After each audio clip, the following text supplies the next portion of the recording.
नमस्कार, मेरा नाम संजय कुमार है। मैं अपनी एक कविता आपके समक्ष प्रस्तुत कर रहा हूँ। कविता का शीर्षक है जब पहली बार मनुष्य ने हल चलाया था। विद्वान लोग ये मानते हैं कि भारत में खेती की शुरुआत 10,000 ईसा पूर्व के आसपास शुरू हुई थी और मनुष्य ने शिकारी जीवन को छोड़कर कृषि जीवन को अपनाया। जब मनुष्य ने पहली बार धरती पर हल चलाया था और उस पर जो धरती पर पहली लकीर हल ने खींची थी, उसी दिन से ही मनुष्य के आदिम जीवन का अंत हो गया था और उसने सभ्यता के एक नवीन प्रकाश के युग में प्रवेश किया। और फिर मनुष्य ने साहित्य, संगीत, कला और विज्ञान का विकास किया। अगर मनुष्य ने खेती की शुरुआत नहीं की होती तो मनुष्य आज भी उसी आदिम अवस्था में रहता। इसलिए खेती का मानव के विकास में बहुत महत्वपूर्ण स्थान है। अब मैं आपके समक्ष अपनी कविता प्रस्तुत कर रहा हूँ।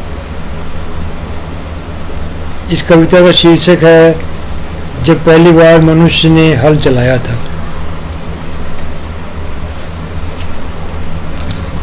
जब पहली बार मनुष्य ने हल चलाया था तब सभ्यता की सृष्टि का आनंद आया था। हल की नोक ने ही मनुष्य को जगाया था, हल की नोक ने ही मनुष्य को उठाया था। हल की नोक ने ही समाज को बनाया था, हल की नोक ने ही संस्कृति को सजाया था। हल की नोक ने ही संगीत को बजाया था, हल की नोक ने ही साहित्य को गाया था। हल की नोक ने ही कला को खोला था, हल की नोक ने ही विज्ञान को बनाया था। हल की नोक ने ही कविता को सुनाया था, हल की नोक ने ही कथा को बरसाया था। इस तरह मित्रों मेरी कविता समाप्त होती है। अब मैं आपको अपनी एक दूसरी कविता सुनाता हूँ। ये कविता मेरी पहले कविता संग्रह महुआ के फूल से है, जिसे दिल्ली सरकार ने 2007 में प्रकाशित किया था। अब ये पहली बार इंटरनेट पर आ रही है। इसका शीर्षक है झील। शाम झील के कमरे का ताला खोल रही है, बगुले झील के दरवाजे पर लगी हुई कुंडी की वेल्डिंग कर रहे हैं। किलहटे झील की खिड़की पर लगा पर्दा हटा रहे हैं। किरणें झील के शुभचिंतक झरोखे पर खड़ी होकर किसी का इंतजार कर रही हैं। झील की लहरें किनारों की मांग में पहला सिंदूर भर रही हैं। बादल कोमलता को तराजू पर तोल रही हैं। बादल कोमलता को तराजू पर तोल रहे हैं। आकाश ठंडक से धारी बना रहा है। किरणें मौसम के जुलूस को रोक रही हैं।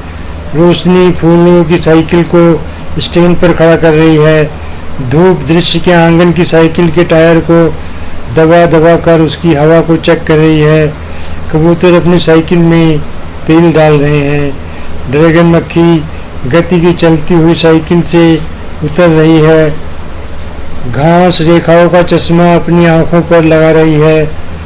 लता नृत्य के होल्डर में बल्ब लगा रही है। पेड़ हवा की टार्च में बैटरी डाल रहे हैं। भैंस परछाई की चप्पल पहन रही है। बकरियां तितलियों के मेहमान का स्वागत कर रही हैं। मछलियां धड़कनों की तीली से नीलिमा की मोमबत्ती को जला रही हैं। बच्चे आकाश का सेब छाट रहे हैं। गाय धरती की जेब को शाबाशी दे रही है। लोग बिजलियों के बाल काट रहे हैं। इस तरह मित्रों ये मेरी दूसरी कविता समाप्त होती है। अब मैं आपके समक्ष अपनी अगली कविता दूसरी वीडियो में सुनाऊंगा। मेरे वीडियो को देखने के लिए आपका बहुत बहुत धन्यवाद। नमस्कार। वंदे मातरम। भारत माता की जय।